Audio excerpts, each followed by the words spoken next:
Nous écoutons la catéchèse du pape François à Rome le 4 janvier 2023, précédée de l'écoute d'un passage du psaume 118. Lecture du livre des psaumes.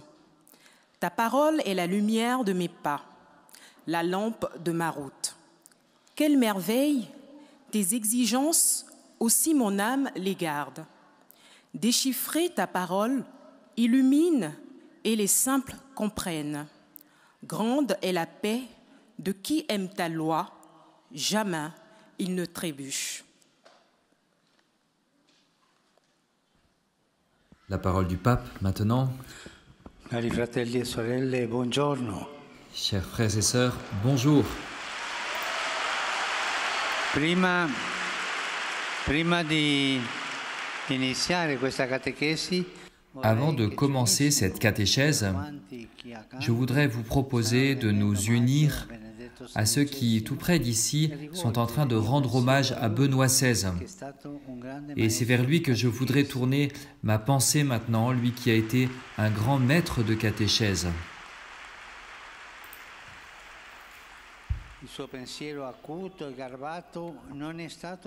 Sa pensée aiguë et polie n'a pas été autoréférentielle, mais ecclésiale, car il a toujours voulu nous accompagner vers la rencontre avec Jésus.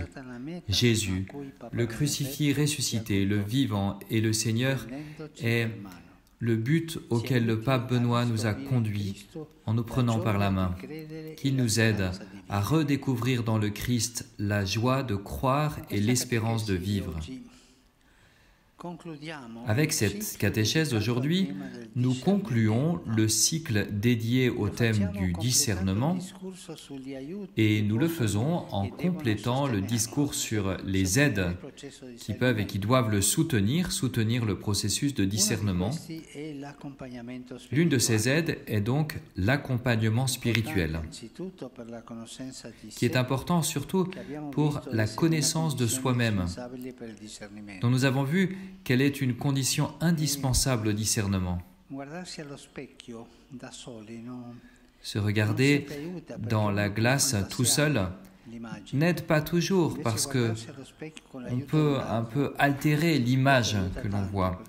En revanche, se regarder dans le miroir avec l'aide d'un autre, cela peut vraiment nous aider quand l'autre te dit la vérité, quand il est authentique, et cela t'aide.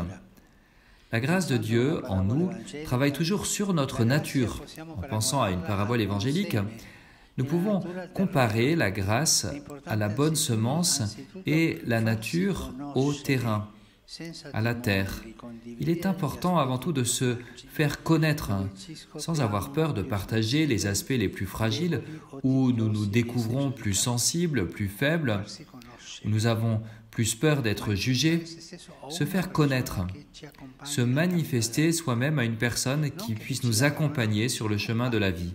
Non pas une personne qui va décider pour nous, non, mais une personne qui nous accompagne.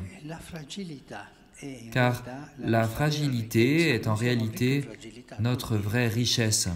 Nous sommes riches en fragilité, nous tous. La vraie richesse que nous devons apprendre à respecter et à accueillir, car quand elle est offerte à Dieu, elle nous rend capables de tendresse, de miséricorde et d'amour. Attention aux personnes qui ne se sentent pas fragiles, elles sont dures, dictatoriales. En revanche, les personnes qui humblement reconnaissent leur propre fragilité font plus preuve de compréhension vis-à-vis des autres. La fragilité, je peux le dire, nous rend humains.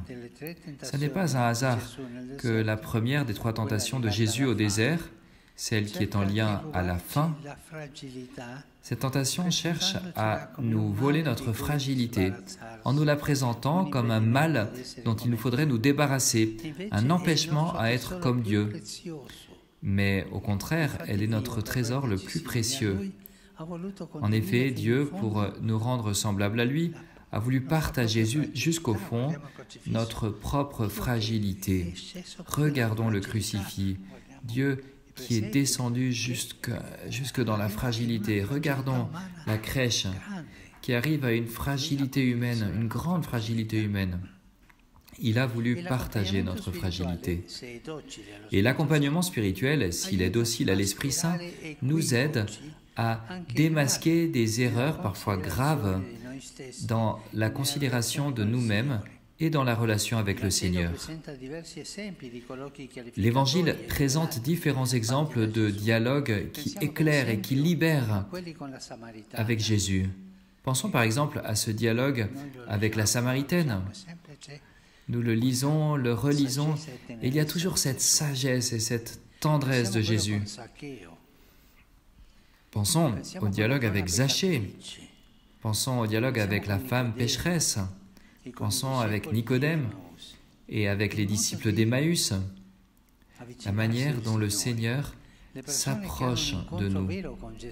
Les personnes qui font une vraie rencontre avec Jésus n'ont pas peur de lui ouvrir leur cœur, de lui présenter leur propre vulnérabilité, leur propre insuffisance, leur propre fragilité. Et de cette manière, ce partage de soi-même devient une expérience de salut, de pardon gratuitement accueilli.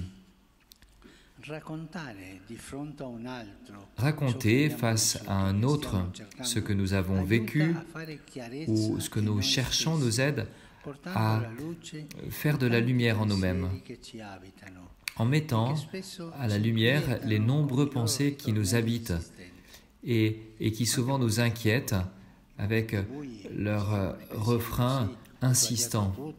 Souvent, dans les moments sombres, les pensées qui nous assaillent sont « je me suis trompé en tout, je ne vaux rien, personne ne me comprend, je n'y arriverai jamais, je suis destiné à l'échec ».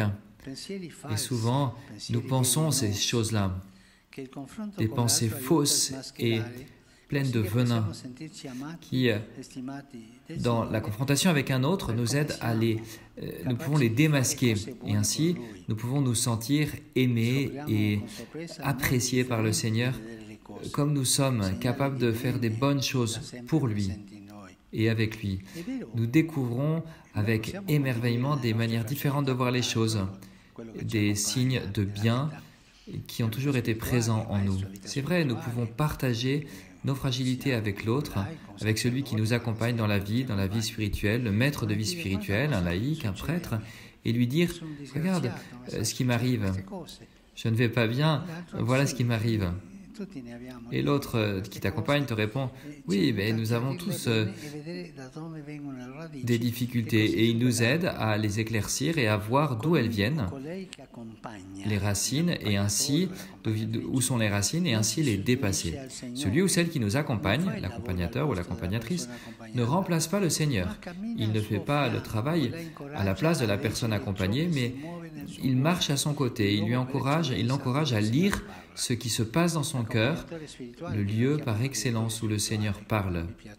L'accompagnateur spirituel, que nous appelons directeur spirituel, mais je n'aime pas trop ce terme, je préfère le terme d'accompagnateur spirituel, c'est mieux.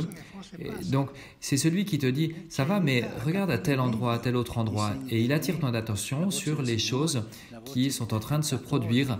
Il t'aide à mieux comprendre les signes des temps, la voix du Seigneur, la voix du tentateur aussi, la voix des difficultés que tu n'arrives pas à dépasser. Voilà pourquoi il est très important de ne pas marcher seul.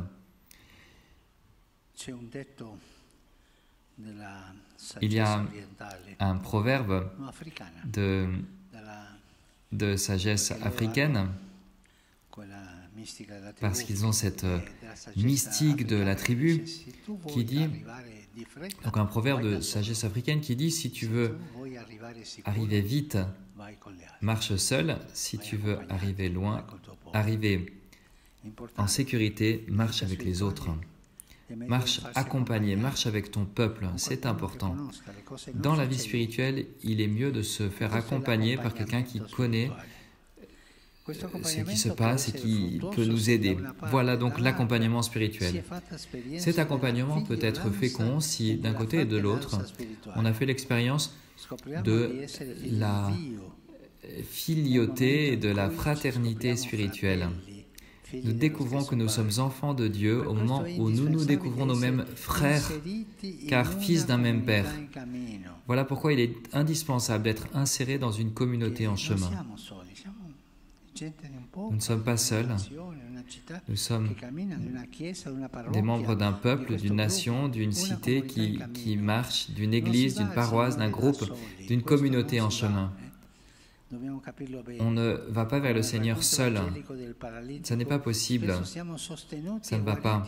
Nous devons bien le comprendre. Comme dans le récit évangélique du paralytique, souvent nous sommes soutenus et guéris grâce à la foi de quelqu'un d'autre, qui nous aide à aller de l'avant, parce que nous tous avons parfois des paralysies intérieures et nous avons besoin que quelqu'un d'autre nous aide à dépasser ce conflit. On ne va pas au Seigneur seul, souvenons-nous-en. D'autres fois, c'est nous qui assumons cet engagement en faveur d'un frère ou d'une sœur et nous sommes accompagnateurs pour aider l'autre. Sans cette expérience de filiauté et de fraternité, l'accompagnement peut aller sur des chemins erronés, une forme de dépendance qui laisse la personne dans un état infantile. Non, il faut un accompagnement, mais comme enfant de Dieu et frère entre nous. La Vierge Marie est maîtresse de discernement. Elle parle peu, elle écoute beaucoup et elle garde dans son cœur. Les trois attitudes de la Vierge, elle parle peu, elle écoute beaucoup et elle garde dans son cœur. Et les rares fois où elle parle, elle laisse un signe. Par exemple, dans l'évangile de Jean, il y a une très brève phrase prononcée par Marie qui est un devoir pour les chrétiens de tous les temps. Faites ce qu'il vous dira. C'est intéressant. Une fois, j'ai entendu une vieille dame très bonne, très pieuse, qui n'avait pas fait d'études de théologie, qui était très simple. Et elle m'a dit, est-ce que vous savez quel est le geste que fait toujours la Vierge Marie? Je lui ai dit, non, elle te prend dans ses bras, elle t'appelle. Non, le geste que fait la Vierge est celui-ci. Et il indique avec l'index. Je ne comprenais pas et j'ai demandé qu'est-ce que ça veut dire. Et la vieille dame m'a répondu, elle montre toujours Jésus. Faites ce que Jésus vous dit. C'est beau là. La Vierge Marie ne garde rien pour elle-même. Elle signale Jésus, elle montre Jésus. Faites tout ce que Jésus vous dira. Voilà la Vierge Marie. Marie sait que le Seigneur parle au cœur de chacun et elle demande de traduire cette parole en action et en choix. Elle a su le faire plus que quiconque. Et en effet, elle est présente dans les moments fondamentaux de la vie de Jésus, spécialement à l'heure suprême de la mort en croix. Chers frères et sœurs, nous finissons cette série de catéchèses sur le discernement. Le discernement est un art que l'on peut apprendre et qui a ses propres règles. S'il est bien appris, il permet de vivre l'expérience spirituelle d'une manière toujours plus belle et ordonnée. Surtout, le discernement est un don de Dieu qui doit toujours être demandé sans jamais penser que nous en sommes des experts autosuffisants. Seigneur, donne-moi la grâce de discerner dans les moments de la vie ce que je dois faire, ce que je dois comprendre. Donne-moi la grâce de discerner et donne-moi la personne qui m'aide à discerner. On peut toujours reconnaître la voix du Seigneur. Elle a un style unique. C'est une voix qui apaise, qui encourage et qui rassure dans les difficultés. L'Évangile nous le rappelle continuellement. N'aie pas peur. N'aie pas peur. Elle est belle, cette parole de l'ange à Marie après la résurrection de Jésus. N'aie pas peur. N'ayez pas peur. Voilà le style du Seigneur. N'aie pas peur. N'aie pas peur. C'est ce que nous répète aujourd'hui le Seigneur. N'aie pas peur. Si nous avons confiance en sa parole, nous jouerons bien le match de la vie, nous pourrons aider les autres, comme dit le psaume, sa parole est une lumière pour nos pas, une lumière sur notre chemin. Merci.